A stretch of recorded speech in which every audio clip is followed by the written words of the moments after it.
Hey YouTube, how you doing? What's up? It's Terrence Barker, and today we're doing something a little bit different on the podcast.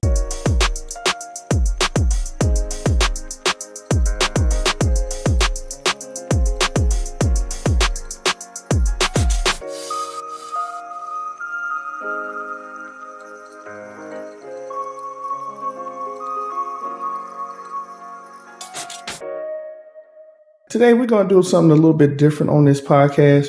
We're going to go a little bit deep. I'm going to sit here and read the scripture first. Then after that, we're going to listen to the AI portion to go deep into the scripture that I had already programmed with the AI portion of this podcast, like I usually do. But then we're going to get my thoughts on what to do or on how it applies to us as daily people. First King chapter 3, verse 7. King James Version. And now, O Lord my God, thou hast made thy servant king instead of David my father, and I am but a little child. I know not how to go out or come in. Welcome to this deep dive. Today we are unpacking a fascinating stack of theological and historical analysis on 1 Kings 3. Yeah, it's really an incredibly layered text. It really is. And the mission here is to explore how a bloody ancient succession story actually redefines intelligence and offers a really surprising cure for modern imposter syndrome. Which is something I think, a lot of people can relate to today. Oh, absolutely. So, okay, let's unpack this. Imagine inheriting an entire kingdom, but you only get the throne after executing your own brother to secure it. Right, his brother Adonijah. It wasn't exactly a peaceful transition. Not at all. Your nation is completely traumatized, your political enemies are circling, and suddenly the creator of the universe hands you a blank check. Yeah, because we usually have this picture of a peaceful, wealthy King Solomon. But when he first takes over, he's consolidating power through just sheer force. And he's making these really controversial alliances, like marrying the Pharaoh of Egypt's daughter. So it's a highly fragile geopolitical state. Exactly. It's right in the middle of this terrifying insecurity that God appears to him in a dream at Gibeon and essentially says, "Ask what I shall give you." And you would really expect a newly minted, super vulnerable king to ask for military strategy or, unshakable economic dominance to secure that throne. Yeah, that would be the standard ancient king move. Right. But instead, Solomon responds by calling himself a neurogaton, a little child who doesn't know how to go out or come in. Which is so weird when you look at the historical context. Yeah, because the timeline in our sources shows he was actually likely 20 to 25 years old and already a father. So it's not a literal child. The sources call this a polymerismos. The polymerismos, right. It's an ancient idiom. Using two extremes to describe the absolute totality of something, right? Yeah, exactly. The totality of administering a nation. Solomon is essentially stripping away all his royal propaganda. Usually ancient Near Eastern kings commissioned these massive monuments to broadcast how invulnerable they were. Mm-hmm. But Solomon does the exact opposite. It's just an expression of extreme humility. He asks for a Lev Shemaiah hearing heart. Right, which is so distinct from just raw intellect. Yeah, he's not asking for a higher IQ or pure cognitive processing power. The sources had this sharp analogy that I loved. Having a high IQ is, it's knowing a tomato is a fruit.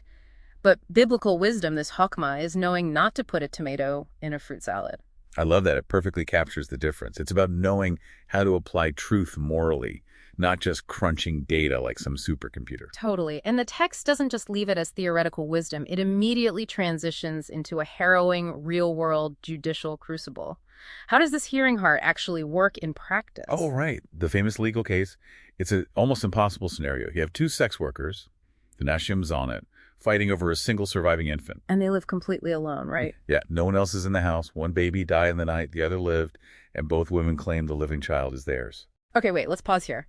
Standard ancient law relied on male patrons or, independent witnesses to verify claims, right? Exactly. And these women are at the absolute lowest rung of society. They have neither. So it's a total legal deadlock. There's no standard procedure to follow. So Solomon bypasses the whole system and orders a sword to be brought in to literally cut the baby in half. It is wild. Reading that today, it just sounds insane. Was this just ancient barbarism? Well, what's fascinating here is that His threat to divide the baby with a sword wasn't about brutal equity at all. It was a calculated psychological trap. To force their true colors to show. Precisely.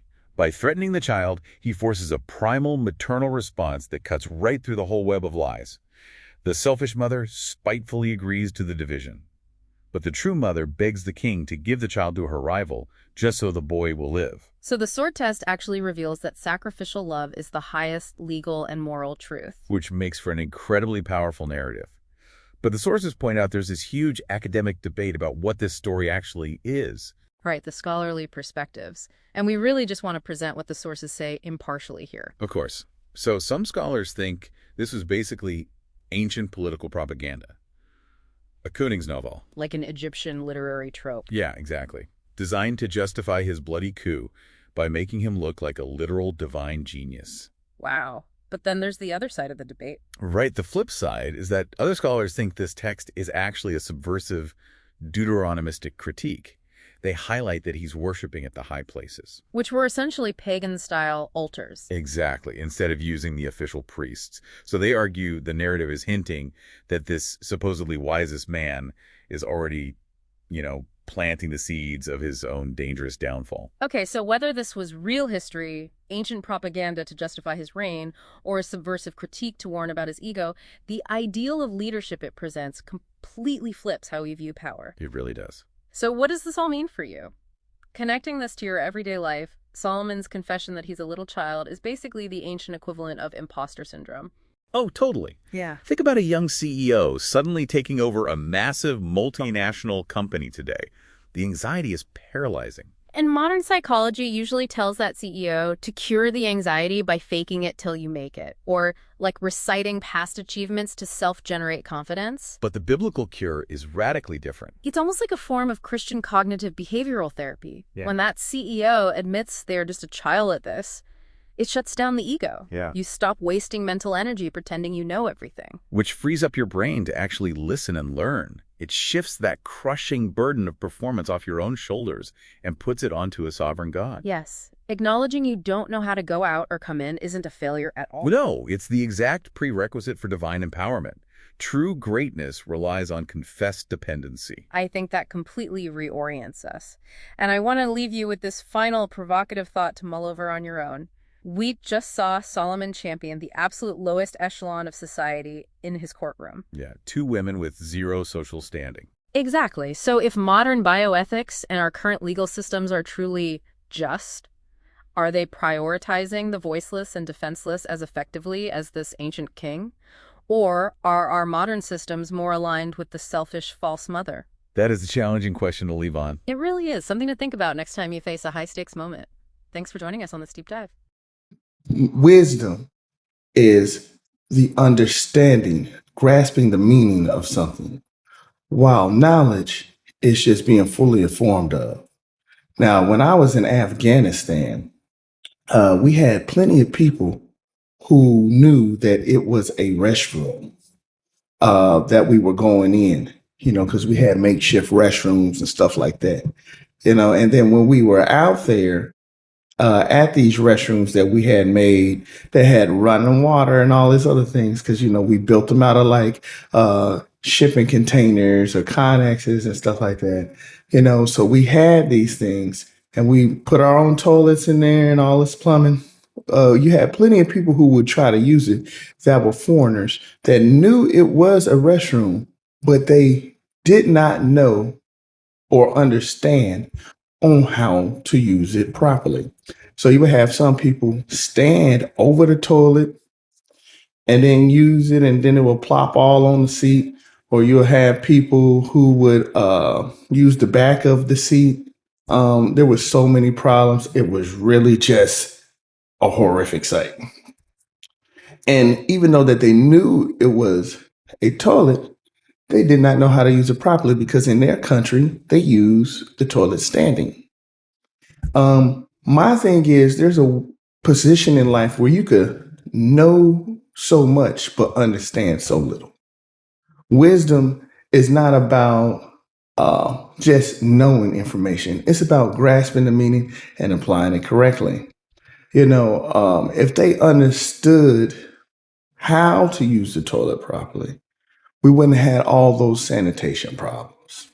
That is where I'm going with this. If you understand how to do things properly, you won't make a mess. It won't get all out of hand.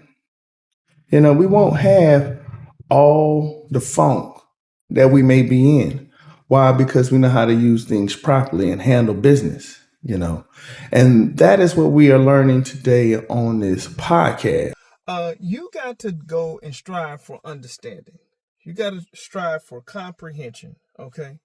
And when things go down in your life, seek wisdom. That's one of the main foundations.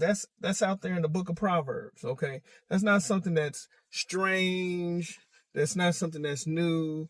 That's just something that's just right there in the book of Proverbs about seeking wisdom, okay?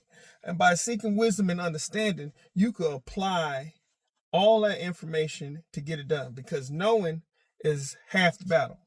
Understanding and how to apply it correctly is the right way. And I'll prove it to you. Because if knowledge was power, because knowledge does have potential power, but if all the librarians in the world, and I'll prove it to you, knowledge is not just power. Knowledge is potential power, but wisdom is the true power, applying it correctly, the action that comes in it. Because if knowledge was just power alone, you holding on to it, all the librarians in the world be the richest people, and they'd be running the world. They hold all this knowledge. There's a lot of people that hold knowledge, a lot of people who hold this information. But guess who's winning the race? The people who apply the knowledge, the people who apply what they comprehend correctly. And don't be looking shocked when your life is out of order. If you got these patterns that is going on with a couple of things, it might be you. It might be you. Don't be looking all sideways, because guess what happens? If you eat a lot of Twinkies, don't be tripping out when you get fat. And one of the best ways to seek wisdom is to have a childlike mindset, to be humble like Solomon was. Solomon prayed to learn how to take care of the people, to have the knowledge to apply correctly, to have the wisdom, to grasp the meaning of things. There was no man wiser than Solomon. The reason being is because Solomon had asked God for it. He seek the wisdom of God, the creator of all things. Nobody's going to know how to handle a situation or do a situation better than the person who created all things. So he went straight to the manufacturer, and he was like, yo, could I have the knowledge? Could I have the wisdom? I'm like a childlike. Input into me all info that I need. And then thus, he was a wise king. Knowing is half the battle. But seeking wisdom and applying the knowledge correctly, that's what you really want. All right, people. It was good. I hope it was great. I hope you learned something today on this podcast. As always, just listen to this thing in your car, as you're driving on your way to work,